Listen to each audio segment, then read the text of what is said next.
This Jocks 94.5 podcast is brought to you by Millennium Satellite and Video. Log on to msbnow.com. TV excellence everywhere. That's Millennium. McElroy and Cubelic in the morning starts now. Welcome in, McElroy and Cubelic in the morning. Appreciate you guys being with us. Monday, July 13th, 7 a.m. right here on Jocks. A lot to get to today. Paul Finebaum with us at 7:20. Zach Albaverdi is going to be with us to talk Florida Gators. They have set their fall practice schedule. Chris Cartman will recap some of Big 12 Media Days. That was last week. ACC Media Days will be this week. SEC Media Days next week. So a lot to get to today. The ESPN FPI has made a lot of people angry over the last 3 days. We'll discuss that. Jed Fish has some interesting comments on his program. Controversy continues to surround the Michigan Wolverines program. We'll get to all of that and more. G-Mac joining us from home today. How you doing? How was the weekend in Cashiers, North Carolina? Good weekend, buddy. Good weekend. We are back in one piece. Well, at least two of the five of us are. Vince is back with me. We came back together, and Vince is going to camp, and he was actually going to come into the studio today until we found out that we had camp today. So he was going to get his first taste of the real world this morning. Unfortunately, for us, and I guess for him, because he was looking forward to it, he's got camp starting at 8:30. So getting a little pickup here, a little drop-off, switcheroo, and then off and running to another good week. Dude, 'cause I don't know about you. I kind of said this last week. I feel like I'm starting to get into game mode right now with Media Days next week. Are you kind of feeling that same way? No, I always feel like I'm behind before Media Days, no matter what. I always feel like I just have teams to watch, players to watch, things to do, schedules to look at, and I never feel caught up before I get to Media Days. So I'll feel like that until we get to Tampa, until we start. So it's just that's just the way I am every year. I just don't feel like I've seen enough. I don't feel like I've done enough. So that'll be me all week, just feeling like I'm trying to play catch up. It's every single year though. Like it never changes. Then I get down there and it's like, yeah, you knew about this guy or you knew that team. And with the portal, it makes it more difficult because you want to go try to see these random guys that might be playing roles for teams that we don't know about yet.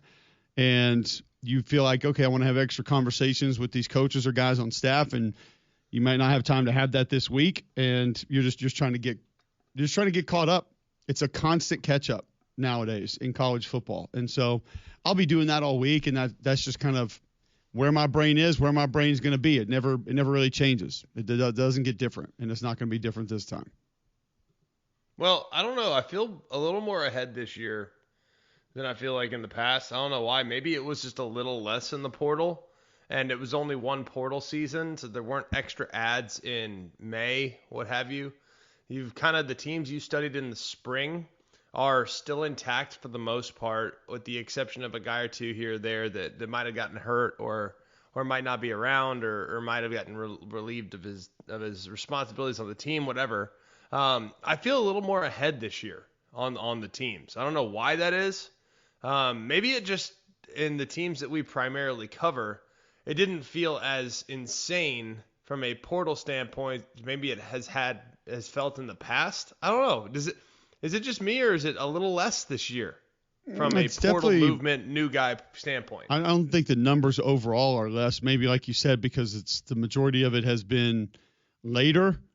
I think that's part of it. Also, I think my kids probably have more stuff going on, and so I've been doing more with them, be it just games, coaching, different things like that. But I think it's the same amount of players that have moved. It's just they didn't move multiple times. I think where my focus has been different is I feel like I used to really go through and look at schedules and look at games, and for whatever reason, I just haven't done that a lot this year. I haven't gone and looked at all the team schedules like I normally would. Haven't paid as much attention to who's where, who's away on what weeks, and who gets who in back-to-back weeks and the next weeks. Like, it used to be such an event when those came out, but I think now we've had realignment talk, we've had lawsuits, we've had portal, we've had coaching changes, we've had potential teams moving to different conferences, we've had quarterbacks gambling, and we've just had so many other things to talk about. So we haven't had to sit there and diagnose, okay, here's the Florida schedule and spend half a show on it. Or here's the LSU schedule. We spent an entire show on the LSU schedule and who they have and why and when they're away and what they're going to do in back-to-back weeks and different road games. We just haven't even had to do it. Whereas it used to be a day or 2 days or at least half a show on Mississippi State's schedule, and we just hadn't had to do it. So I think that's the reason that I feel that way. But like I said, always feel this way. Always feel like I'm just behind anyway, so that's not going to change. No matter what I do this week to get prepared, no matter what I've done, I'm going to feel like I need to do more because there's certain guys that are coming into the league that are going to play that even though I've seen them, I don't feel like I know them. I haven't heard coaches talk about them that have been in their locker rooms. I haven't heard them on the team with these players that they're going to be surrounded by. So the uncertainty with the teams, I think, makes more uncertainty for me. And not that I'm not going to be able to talk about it, but I'm just going to feel that way until we get there. It's every single year. Never changes. Fair. Totally get it. Understand. I think part of what I've gotten through, too, now at this point is I'm just not that worried about going out on a limb at media days on a specific guy, a la Elo Mendoza next year, not to bring up bad memories. Thanks for that one. No, because I'm going to counter it with reminding everybody 2 years ago when you said that South Carolina was going to have arguably the best defensive line in the league. Everyone thought you were taking crazy pills, and yet, guess what? Who had the best D-line in the league? Wait till I tell them who's going to have the second best D-line in the league this year. Okay, but I'm saying, like, sometimes you get them right, sometimes you get them wrong. At this point, there's almost too much unknown to have the fact that you nailed South Carolina 2 years ago is insane.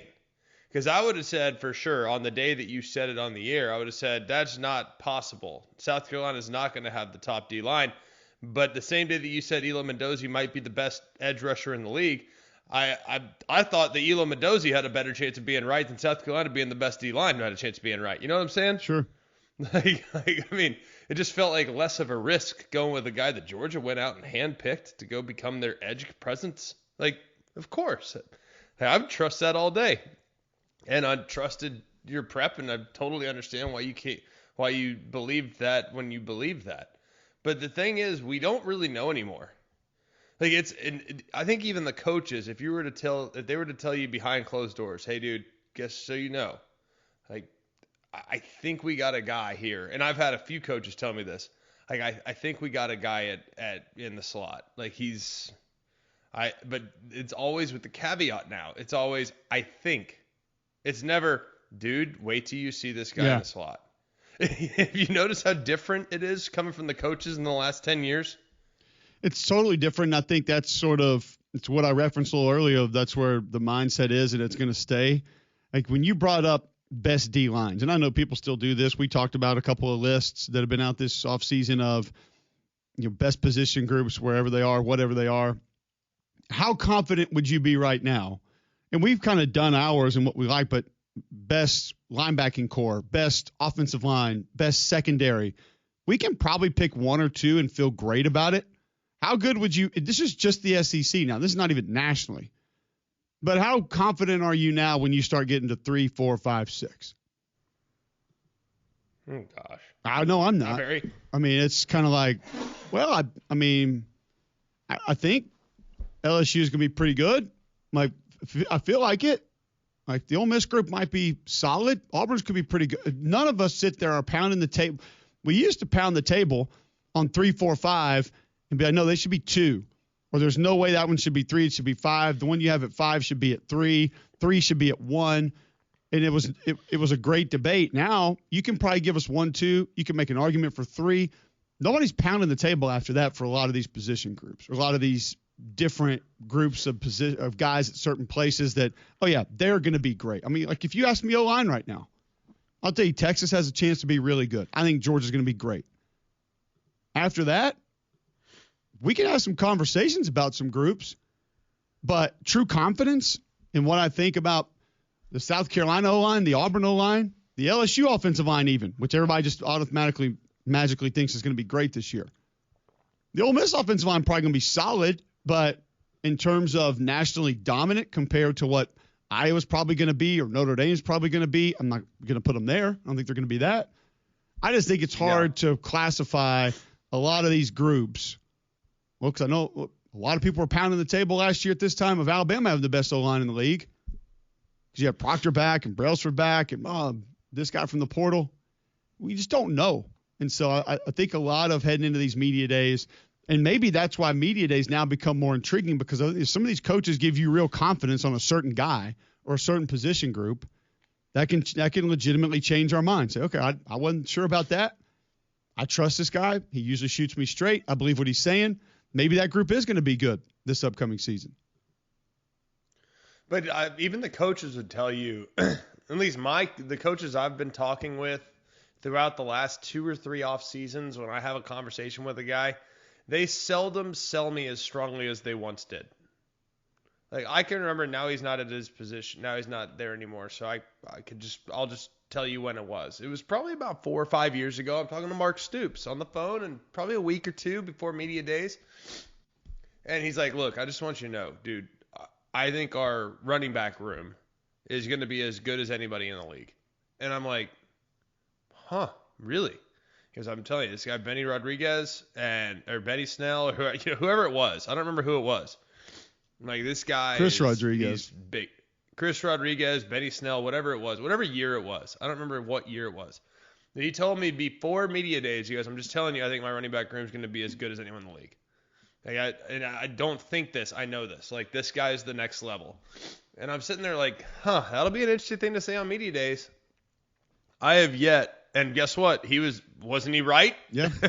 It's like, he knew, and he said it, and I was like, all right, I'm going to run with this then.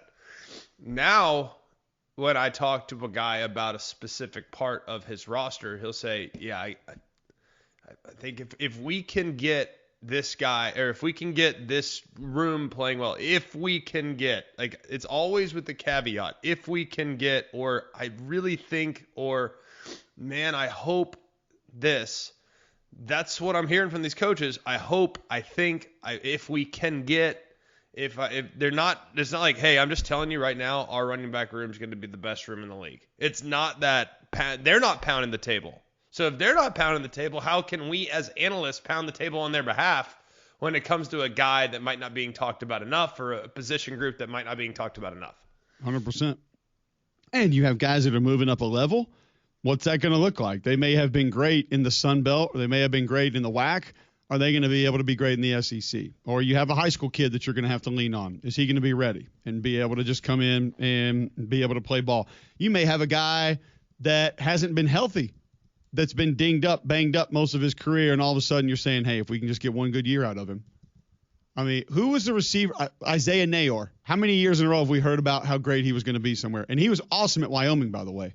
If you went and watched him, like, dude was big, thick, could run, great catch radius, great hands. And we heard about him in like 4 different places because he got to spring, had some big practices, and you were just like, man, this dude, just wait. And he would have been if he stayed healthy, but problem is he could never stay healthy. So you have guys like that, Greg, that if he's healthy, yeah, it's going to be awesome. But if there's a track record of him not being healthy, there's a good chance he won't be, and then they're not going to be able to help at all. Air got hurt, though, like in that first spring, and it was just kind of and that's not his fault necessarily.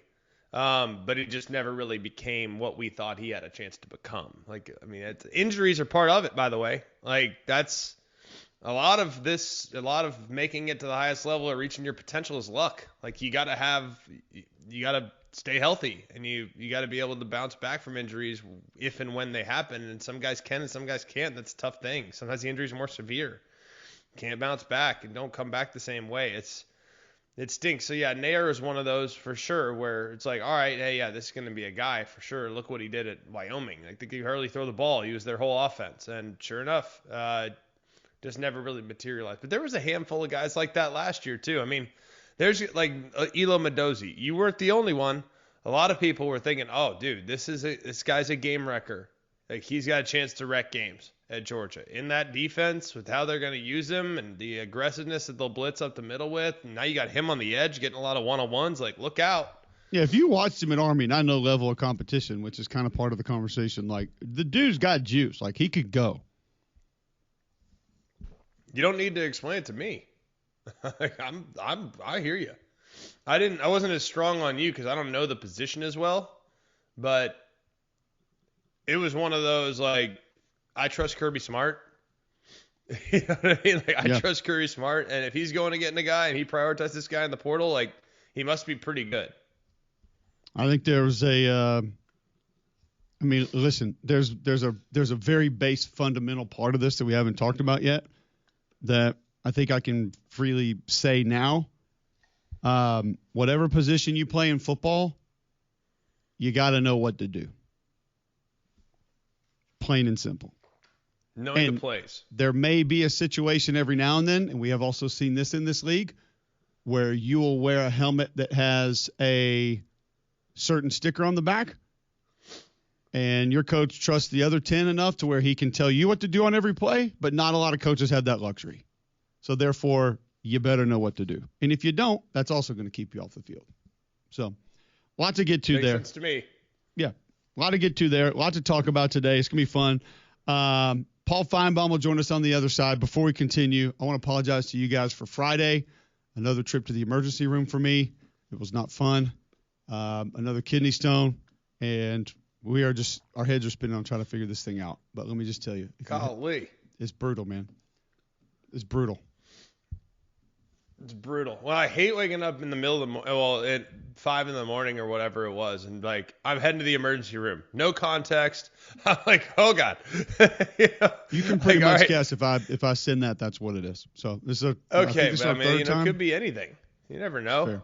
You could have hurt your back. I don't know. I'll clarify it next time. But yeah, that was. I've watched The Pit too many times to know that you can be in the emergency room for a whole host of issues. Am I wrong, John? Like. You can go to the emergency ER for anything. Yeah, they haven't addressed kidney stones yet, but the instant they do, I'm probably not going to like what they see, and we should probably stop because it's probably going to make Cole feel worse. Well, I had a great nurse at Brookwood, and I kept apologizing to her for how I was acting. I was like, listen, I know I'm acting like a baby here. Like, I feel really bad about this. I was like, but I am really struggling. And I can tell you guys the routine. You go in, they give you morphine, they give you Zofran. This was the first time I've had one that I was actually throwing up, and I threw up multiple times, which was really weird because I was like, what is happening? But apparently that's a side effect of it. And she's like, sir, we have men that are larger than you that come in here and are weeping on the floor, crying, yelling at us, cussing to give them pain medication immediately, like at the top of their lungs. And I was like, I don't know if that makes me feel better or not, but okay.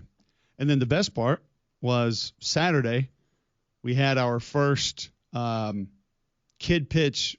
I'm not going to call it a tournament. It was kind of like a, hey, let's get a couple teams together and let these kids try this, which was a complete expletive show. You can only imagine. Didn't go well? I'm not going to say it didn't go well. It was actually better than I expected top to bottom, but just you realize how many things change when a kid has not pitched themselves and hasn't had to really catch. Like catching hasn't been important, that position. It completely changes all of it. It's you can steal. The catcher's got to block the ball. A kid has to pitch it. Like hitting off of a live pitcher, pitching to a live batter. It just totally changes the dynamic. Not to mention It was like 130 on turf. Like it was rough. And the stone comes out in the ballpark bathroom. I'll stop there because I don't think anybody else wants to hear the rest of the story. I think we're good beyond that. We appreciate the rundown. You got it. There it is. So, all right. Well, just if you could, I'm more worried about my friend. Hey, I'm going to the emergency room. Yeah, just a tiniest bit of context there. Just a little bit. Hey, especially 4 a.m. After seeing I just have watched The Pit recently. Like. I haven't watched it because I was told in Greensboro that my gift for winning Alabama Broadcaster of the Year would be a subscription to HBO Max to watch it. Oh, and you're still waiting? I'm still waiting for that. Yeah. From? Well, if it's you from can Alabama, have my login. You might have to wait a bit. You can have my login. I'll give it to you. You can have it. That's what I was told. Go for it. That's what I was told Saturday night. I told you could have it. He's been down that path before. Okay. I'm going to come to your house and just log you in. Log in for me. By the way, I believe it comes free with any AT&T subscription. So if you have fiber, I think that's Apple TV. Probably pretty good. Maybe it is Apple TV. I don't know what it comes with, but all I know, it might even come with our ESPN log in because we are now on, I think, Turner for playoffs next year. So I think we might have a year of HBO There is a bundle with it too. So with those two together, you got to pay. But there is a bundle. A different bundle? Kind of We got to go get another bundle? Correct, right. Yeah, let's just pay for another one. They just realized, we all got to get all these. Let's partner up. Well, here's the good news is so my doctor has been on me about, like, this is the previous 2 times. He's like, I need the stone because we have to, whatever they do, test it to see. I guess there's multiple kinds of stones. Because, like, I've cut down my caffeine. I have no energy drinks, no soft drinks, changed my diet, and still having this issue. And he's like, until you get me one and I can study it, I can't tell you exactly what's going on. So hopefully now, because it was retrieved, and not a comfortable retrieval. I'm just going to tell you. Did you just plop it on the desk? There may have been like 14, 15 minutes of surgical scrub happening in a public ballpark bathroom afterwards, but it was retrieved. That's good to know. So you're going to go up to him like, you like apples? How you like them apples? And throw it down and then walk out. That's what you do. Yeah, it's not that big. I think I would have been past the emergency room. You guys would have been at my funeral if that was the case. Now maybe you mail it. So that way the doctor just sitting there with his letter opener and it just falls out like it's confetti. Mm-mm. No, I got to get it to him today though, or tomorrow, one or the other. I got to get in, and he's going to apparently test it. So. All right. So where's it now? Is it on your mantle? I can't wait for it to come back. It's in a Ziploc bag on our kitchen counter. I can't. That's great. I will say my son got this little like microscope deal for Christmas, and it's like a little light with a little. It looks like a pair of binoculars, but you put it down on something and you like focus it and it has a light on it. This is the best use we've had of that thing yet. Sitting there trying to look at it. You zoom in and it's just PFF giving you double birds. That is hilarious. Slide protection. That's how bad it hurt. What are you going to do? The same pain. I wanted to come back. This is going to sound bad, but I wanted to come back, Mr. Cubelic. We noticed that there is an unusual amount of dodecaball or whatever from about 30 years ago. That's what I wanted to come back, so you have to share that story. That's what I want. I will, because it's not going to be there. I know you'll never believe that, but it's okay. It's okay. All right, let's get to a break. What we will not do is talk about kidney stones with Paul Finebaum next on Jock. Don't leave Jocks back at the house. Download the Jocks 94.5 app and take us anywhere, in the car, at work, or at the game. Live audio, video, and podcasts on your schedule. The Jocks 94.5 app, wherever you may be. Welcome back in. McElroy and Cubelic in the morning. It is 7:25, Monday, July 13th, right here on Jocks. He joins us each and every week at this time. Thanks to our friends at Craneworks. It's Paul Finebaum. Lift it, load it, grade it, grind it, move it, haul it, rig it, dig it, Craneworks, Rentalworks, yeah, the big dog's got it. Paul Finebaum on Mac and Cube in the morning is brought to you by Craneworks. Lift it, buy it, rent it, the big dog's got it. Now, Paul Finebaum. Paul, always great to have you on Monday morning. Interested to hear from you sort of what you leave Big 12 Media Days with last week. We had the sponsorship situation that a lot of people looked at and said, wow, this is undervaluing your conference. Obviously, Texas Tech continuing to defend themselves throughout the course of the week, in which had a lot of people's heads spinning of just how and why do you guys not see what this has been. Brett Yormark deciding not to even discuss the Brennan Sorsby situation at Media Days, in which you've been basically the story of college football for 3 weeks. What did you leave maybe thinking of the Big 12 that you didn't think prior to their Media Days last week?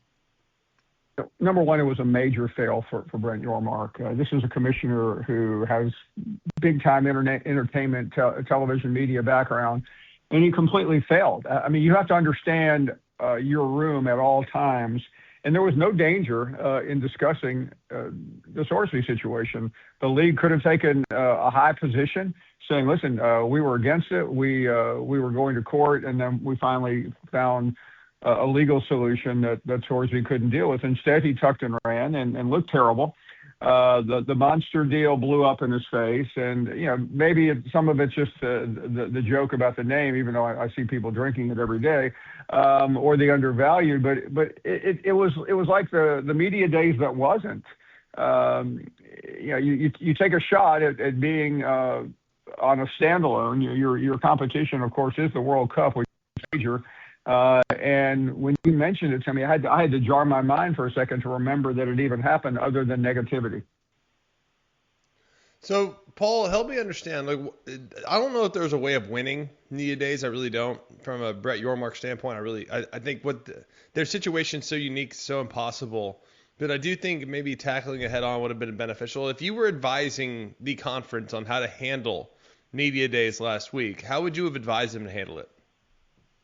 I think you're honest and transparent. That was the main reason people were paying attention. It was the Sorsby situation. And it's not difficult to talk about because you won the deal. You took a stand, even though it took a long time for your lawyers to find the winning card, but they found it and discuss it. You say you basically take a page out of Jim Phillips' book from the ACC. We'll figure it out. We'll work our way through the Notre Dame conundrum, and apparently they did. And that's all you can say. You just don't. You never run away from the media when, even if you don't have the cards. The media is probably interested in transparency more than anything else. And when you refuse to discuss the only topic that anybody is interested in, you fail miserably. Paul Finebaum joining us on the Higginbotham Hotline. He's with us every Monday. ACC Media Days this week. Some of the rumors already starting up about different teams jumping ship from different leagues again, but we'll table that until maybe they become a little bit more legitimate. What are you looking forward to? What do you want to hear? Anything you want to try and learn from ACC Media Days this week? Well, I think from a on-the-field standpoint, I think this is the first time in a long time that Miami takes center stage. I mean, they played for the title. They almost won it. They are now the face of the league. And I think the conversation I would be interested in is which schools are in the best position to contend and compete.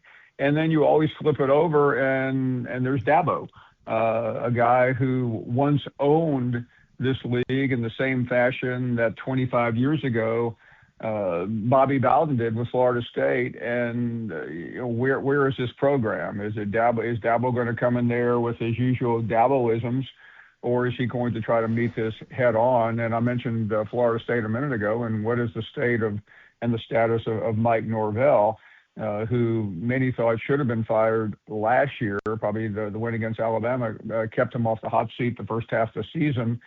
And, what does he have to show for a big contract and literally nothing since his near playoff run a couple of years ago? So, Paul, when you look at the ACC as a whole, it's probably become the most underwhelming league from top to bottom. I think Miami is elite, but everybody else, there's question marks about, even though I actually think Clemson's going to be pretty good this year. What does that say about the future of the league and where it could be going down the road? Well, I think it's the most vulnerable league, primarily because when you talk about prospective expansion topics, you start there, Miami, North Carolina, and then who was after that. But the real question is that real? I mean, we've been talking about North Carolina and Miami to the ACC to the SEC or the Big Ten for a number of years, and you simply have to look at the television contracts and figure out where college football is going to be in 5 or 6 years. And I don't think anybody really has the answer to that. So, but it's always going to be a speculation point. I do think the ACC structurally is in better shape than it has been in a while, and I give Jim Phillips credit for that. I mean, he finally settled the dissension 3 or 4 years ago that came up 3 or 4 years ago with Florida State in particular about leaving the league. That's all calmed down. The contracts between the league and media partners are very solid, and that's not going to stop the speculation. But I think most important for the ACC right now is can they up their game on the field. Paul Finebaum joining us on the Higginbotham Hotline. We fast forward then to SEC Media Days. We'll obviously visit with you next Monday as we are set to kick it off. But what intrigues you most right now about what we may get in Tampa? I'm really interested in the big picture. How does the league handle the vexing questions about how long it's been since a league championship, a national championship appearance and win? that's the treetop. I think under that, it's Texas. Everything seems to be in place. You can't do much better than they did in the portal. They've got they still have the biggest name in college football at the quarterback, and they have one of the biggest games of the year on the second week. The fact that it's not the first week, I think, is probably good for them. And then obviously, knowing the media like we do, they'll follow Lane Kiffin around the way they used to follow Nick Saban around, although they probably won't get the same results. Fair enough. Paul, finally, big picture topics for Greg Sankey as he takes to the podium next week. Probably about, 7 days, almost to the minute from now. What do you anticipate him discussing as far as what the next steps are for the league and how they're approaching the bigger picture? I think he'll deal with the biggest issues in the room, which may not be in that room, but are in the room with college athletics, and that's the situation in D.C. Why is the SEC against something that, at least from a 38,000 seat standpoint, they have been in favor of it, and that's congressional intervention. I think he'll obviously talk about the CFP, since he plays such a critical role in that. I think he'll also address the topic that we mentioned a minute ago, and that's the SEC. And he may or may not choose to go the same route he did in Destin by talking about all the successes of the SEC in other sports. But to me, that's probably the most difficult question to answer, and I would stay away from that because he doesn't control what happens on the field. He controls everything that happens off the field. So the commissioner of the SEC doesn't need to defend the league. We know how good it is. He can't control what Texas or Ole Miss or Georgia does in a CFP game. Do you think the bigger story coming out of, I'll include ACC in this, and let's include Big Ten too, when we talk about those leagues sort of getting through their media days, is the bigger story going to be anything out of D.C. as far as Congress is concerned and getting one of these bills passed, more so than it's going to be the actual teams and the coaches and players and what they're going to be this fall? Well, it could be. For this reason, Congress is back in session today, and somewhere along the line, there could be some news. I mean, I think when we talked a week ago, I told you there were some of the people on the pro Senate bill were pretty optimistic, but that's hard to gauge because there's so much going on in D.C. right now, and there's so many bigger issues. I think we'll hear something about it. I don't think that bill will be set in place, though, by the time we meet next week. Gotcha. Thank you, Paul. Great stuff as always. We'll talk to you next week, and we'll see you in Tampa. Thank you. Thank you, Cole. Thank you, Greg. All right, Paul Finebaum joining us on the Higginbotham Hotline today. I'll actually be filling in for Paul all week, so you can listen right here on Jocks 2 to 6 p.m. JocksFM.com. You can also watch live on YouTube. Catch Greg and I there each and every day. Also, grab the app in your app store, iPhone, Android. You can download it for free. Just search WJOX. Plenty more college football to get to. Some actual football over the weekend, which brought me to a couple interesting real live football questions, some of which you may not know the answers to. I'll ask them next on Jocks. Keys? Check. Seatbelt? Check. Jocks 94.5 on your preset? Locked in. Your ride's not ready till Jocks is on. Jocks 94.5, your daily drive done right. Turn it on, lock it in. Welcome back in. McElroy and Cubelic in the morning. It was an interesting sports day yesterday. I don't know if you guys knew this. Like, Greg was traveling, so probably didn't. Damien, I don't know if you, looked around or were at any point in time. We had a bunch of kids in our backyard. We had, a little, water slide, inflatable thing set up, and a bunch of the kids that we're friends with, we were talking at church, and they decided to come over, and so just like a big old backyard get-together. And I'm like, I just got to get a game on the TV, on the back porch, whatever. Obviously, we're heading into the All-Star break now. We got Home Run Derby tonight. So baseball was good, but it all ended early. There's usually Sunday night baseball or a late afternoon game. You didn't really have that. So baseball was over early. And I'm flipping around, and I always love when this happens. Always love when this takes place. When you accidentally stumble upon live tackle football. Because I forget about the CFL, which is wild because I didn't know that started already. Oh, bro, you were like week 4 This has happened like the last 4 or 5 weeks that I have Let's go. stumbled upon this. What week did we just finish? No, we just finished week 6 of the CFL. So yesterday, CFL comes on. I'm like, all right, live tackle football. We're watching this. And, of course, this has happened to me. Happened at a buddy's house like 3 weeks ago. And I put it on. You know, there was I forget what the golf tournament was, but everybody wanted to watch the golf tournament or World Cup. And I'm like, no, we got live tackle football. We're going to watch this. And everybody, is this live? Is this happening? What is this? It's CFL. So we're gonna watch it. And I just kind of forget about it. I forget to check. But actually, it's a fun watch. Yeah. Because the formations are wonky as hell. Like the guys are sprinting to the line of scrimmage on every play. And you're gonna get some, like the team I was watching yesterday. I think it was Calgary. No, it was Hamilton. They had Larry Roundtree, Missouri running back. And then there was this one little running back that you guys remember from Miami of Ohio, white dude with the long hair. He's just like a little baby scatterbo out there. And you remember his name. He has a very unique name. And so, like, we're just watching. It's great. And some dude number 52 for Saskatchewan was blowing people up yesterday. I need to go look who he is. Like, he was playing right tackle, and he was like 3 straight plays. He just dominated. And they ran counter like 3 straight plays, and he pulled around and just destroyed these people. Anyway, we're watching the game. And, I mean, obviously, number one, Greg just admitted he didn't really know CFL was going. No. True or false? There is a possibility of a 1-1 game in the CFL. True. It's true. It can happen. Did happen yesterday. What? We're watching the game, and I look up, and it's 1-1. Huh. I'm like, is there a mistake in this first quarter? And they put that there? Drop kicks? Score bug. Do you know, second question, how to score 1 point in the CFL? Now, you can't have a traditional extra point, but obviously that wouldn't lead to 1 point as your total score. Isn't if the ball lands like in the end zone on a either punt or kickoff or something like that? Close. There's an additive to that. Huh. If they punt or go kick into the end zone, then bounce out.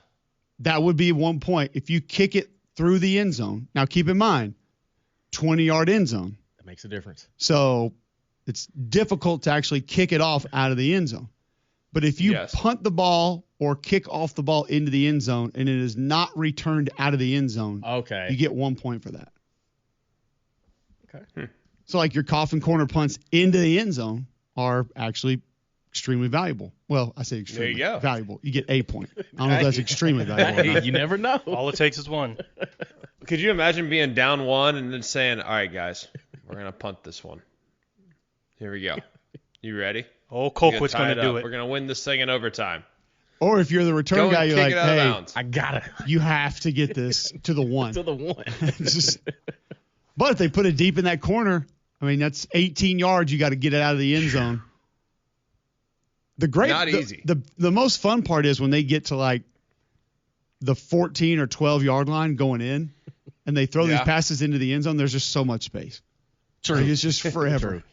They're running these crossers and little comeback routes, and there's just like they're playing. If they play zone, there's nobody near. You're like, where's the defense? There's a goalpost right there. The goalpost is there. I think they're changing that, by the way, because when I tweeted the photo of the end zone 3 weeks ago, when BC played at a different stadium and the corners of the end zones were angled, as in they did not they weren't like L'd off, like the top half of a stop sign. Correct. Right. They were like half of a hexagon. Because they played at a different stadium that had a track and they couldn't have full end zones because of the World Cup. Everybody thought I was talking about the goalposts. I'm like, I know the goalposts are in the middle. And they said, there were like 2 people that said that's going to change next year. I don't know what that actual rule is. Okay. Or not. But interesting. Okay. Yes, you can kick it through the end zone and you can fail to return.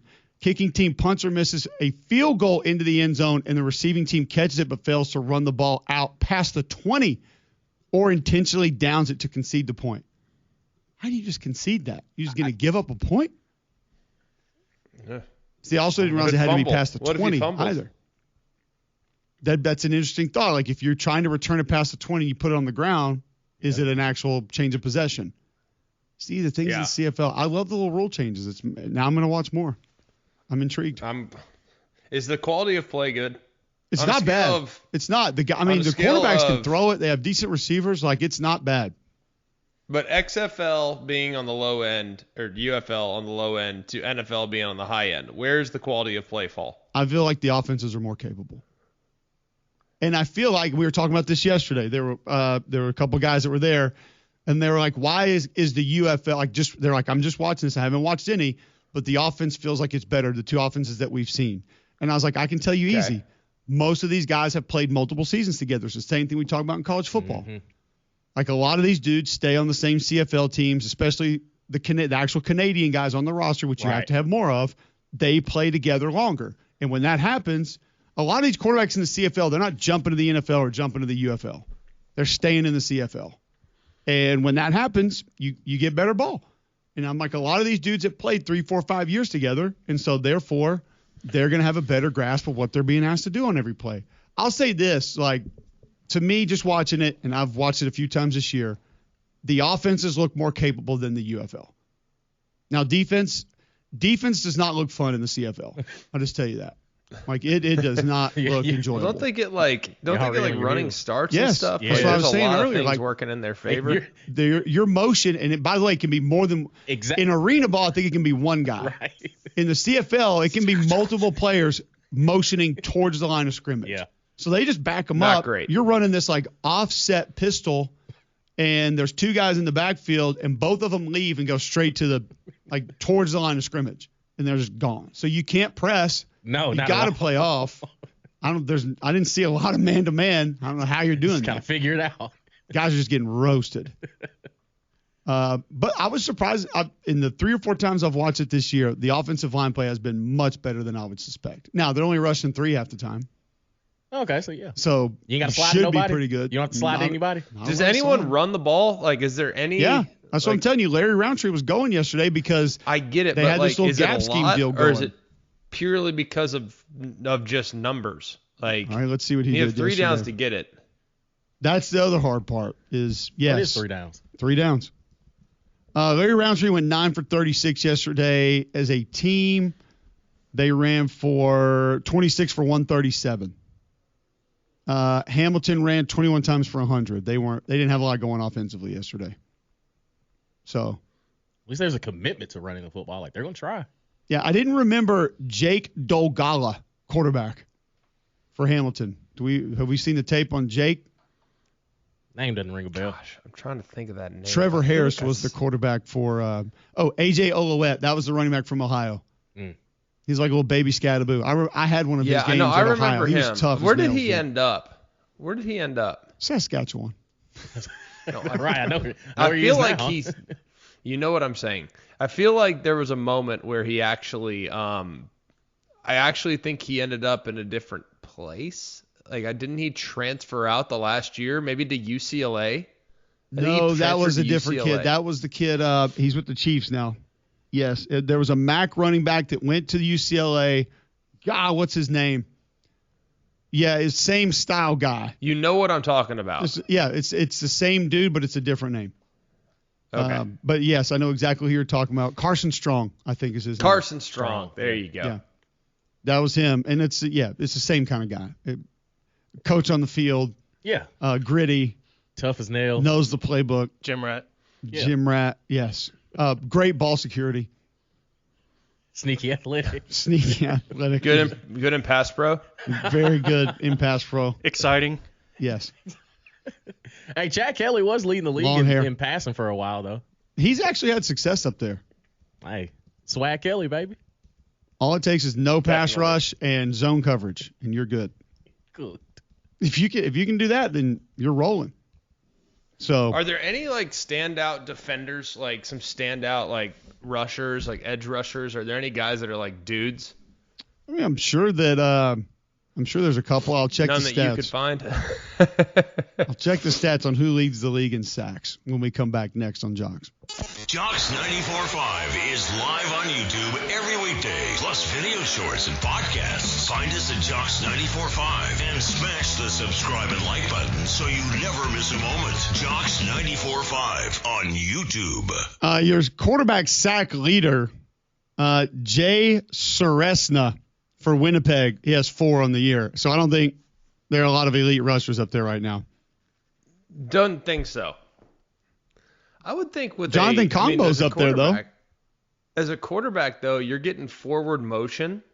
Like, you better get the ball out fast. Because if they're hitting their break starting at, I don't know, 3/4 speed already before they get on the stem of their route, they're gonna be out of the break quick. It's gonna be a beast.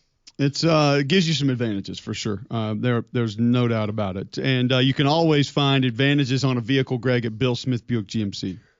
Well, Bill Smith's been taking care of me and my family for a long time. I'm always grateful to the experience I get when I go visit with Andy Cole. He's the very best, and General Motors has acknowledged them as such as well.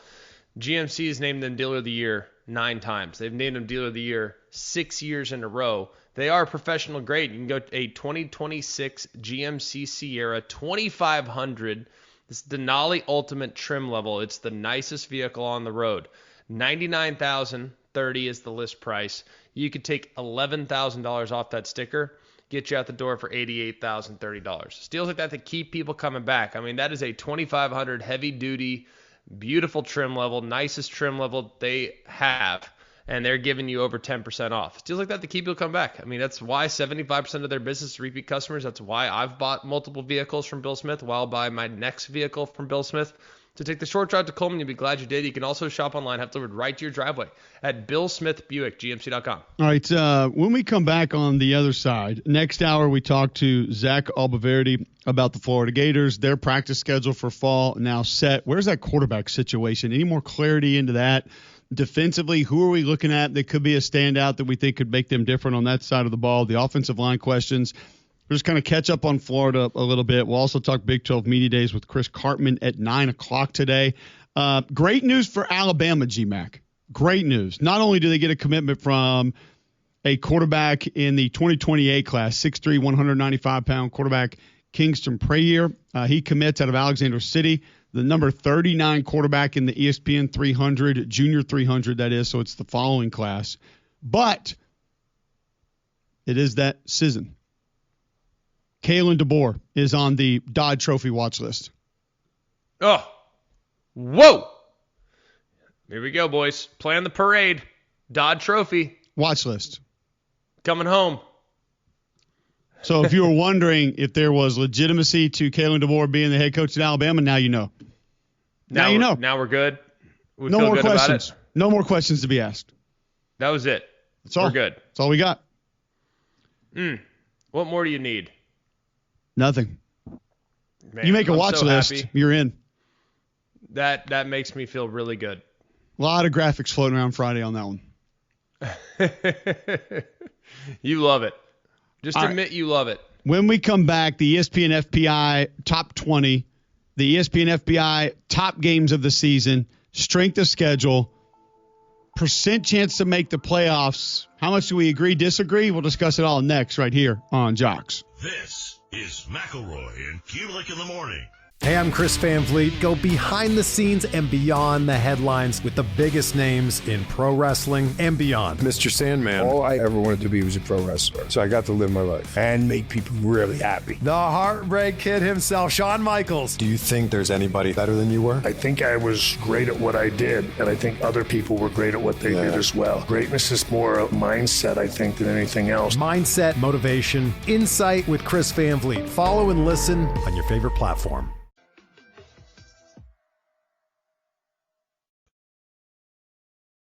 Hey, I'm Chris Van Vliet. Go behind the scenes and beyond the headlines with the biggest names in pro wrestling and beyond. Mr. Sandman. All I ever wanted to be was a pro wrestler. So I got to live my life and make people really happy. The Heartbreak Kid himself, Shawn Michaels. Do you think there's anybody better than you were? I think I was great at what I did, and I think other people were great at what they did as well. Greatness is more a mindset, I think, than anything else. Mindset, motivation, insight with Chris Van Vliet. Follow and listen on your favorite platform.